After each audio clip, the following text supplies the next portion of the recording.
What's going on, guys? Brad Messersmith here with the Fantasy Golf Degenerates, bringing you another expert model GPP breakdown. As always, I'm going to go back and review my expert model as is shown on the fantasyfanatics.com. If you are not a premium member of the fantasyfanatics.com, make sure you get over there and sign up for a premium membership.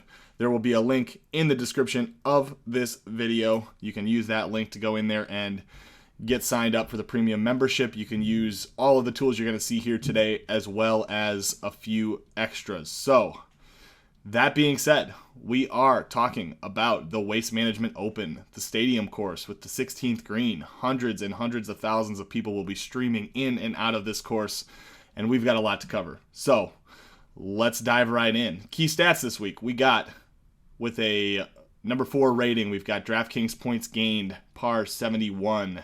We've got DraftKings points gained, average field, both of which show up very heavily in the Trends tool. As I said before, make sure you are a premium member so you can get access to that. But the Trends tool is a great way for you to build your own custom models if you're not already doing so. If you didn't already know, you can go and download this model if you're a premium member. You can actually use my GPP model. We've had several people reach out to me on Twitter telling me they have been very successful with the model. So hopefully you guys are going to jump on board here quickly and get it while it's hot. So both of those stats correlate very heavily. Driving distance, I think we know at this point that TPC Scottsdale is a very driver-centric course. Distance is going to be a premium, so we'll have driving distance. Strokes gained tee to green shows up very, very heavily in the Trends tool. It's a stat that I look at basically every week with various weight settings, so strokes gained tee to green is going to be kind of a staple in the model. You'll hear me talk about it a lot. Green in regulation is not one that I hear a lot of people talking about this week, but it does show up in the Trends tool, and it is somewhat significant from what I'm seeing in my own stats. Green in regulation, a lot of birdies out there to be had, so you're going to want to be giving yourself options and giving yourself chances to make some birdie putts. So green in regulation is going to be key this week with a 2 weight in the model.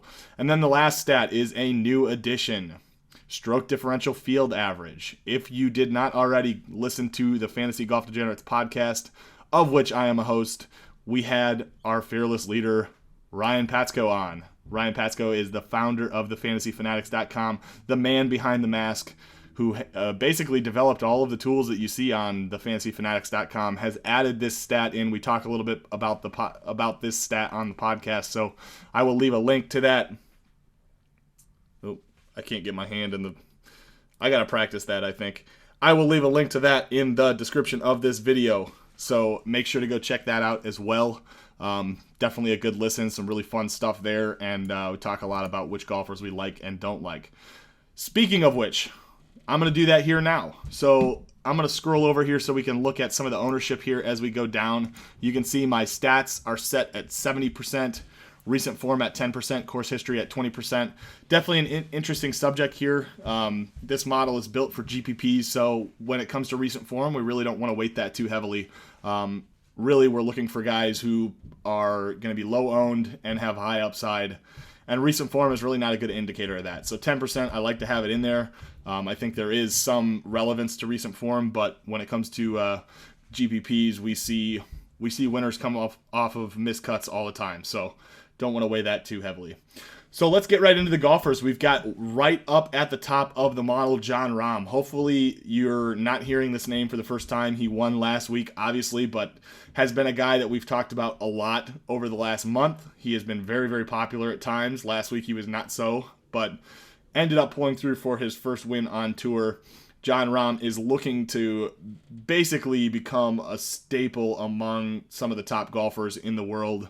I think he's headed that direction, and at 9,700, we don't really hate his salary too much. What we are concerned about, or what I am concerned about, is his ownership percentage. Right now, he is projected at 31.5%.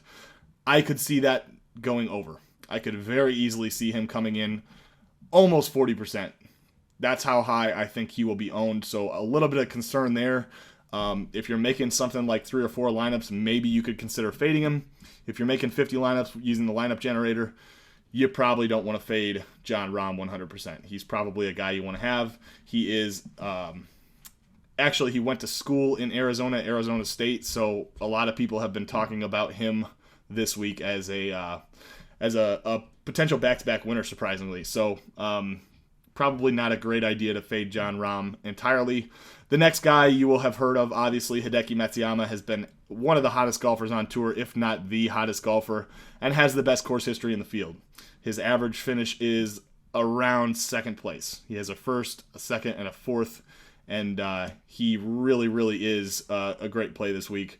Going to also be popular. That 25-26% number, I could also see Hideki's ownership going well over that. So most likely he will be the highest owned golfer in the top 3 above 11K.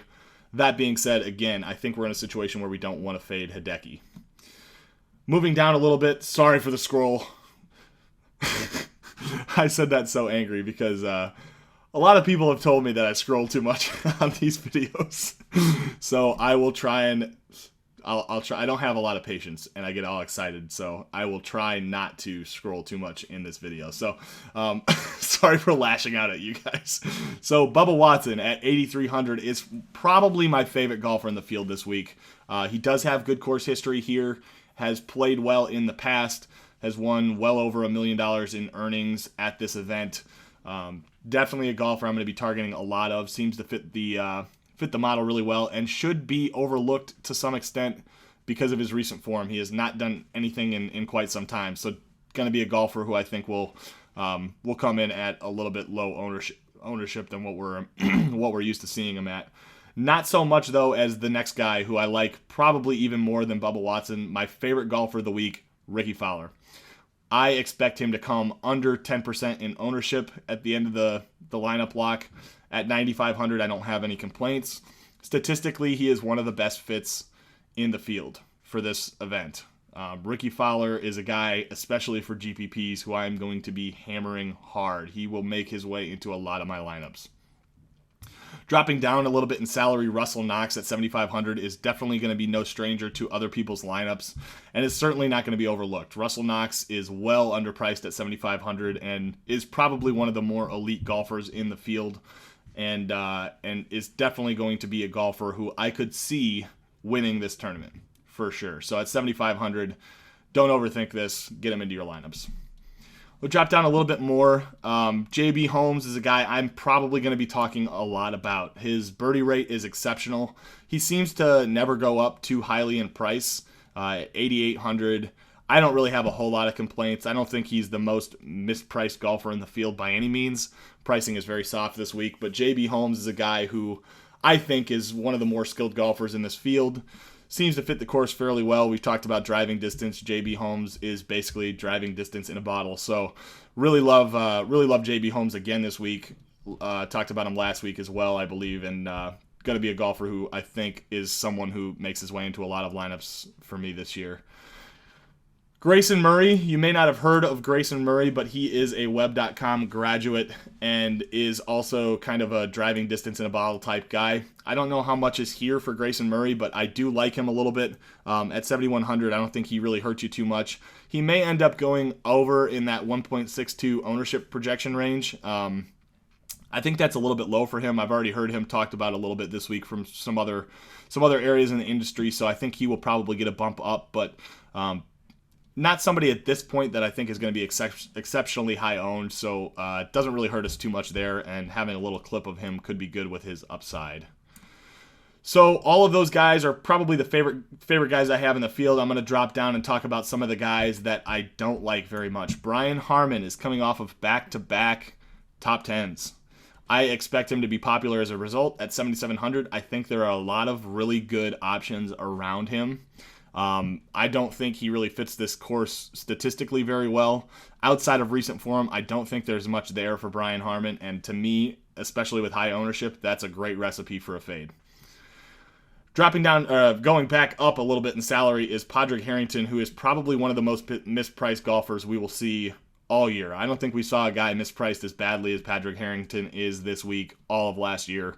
At 8,500, his odds are something like 225 to 1 to win the event. And he's, I think, the 12th or 13th highest priced golfer in the field. To me, I don't see anything here. That being said, his ownership is going to be extremely low for someone in this price range. I'm not sure he belongs in the price range, though, so I'm not going to overthink it.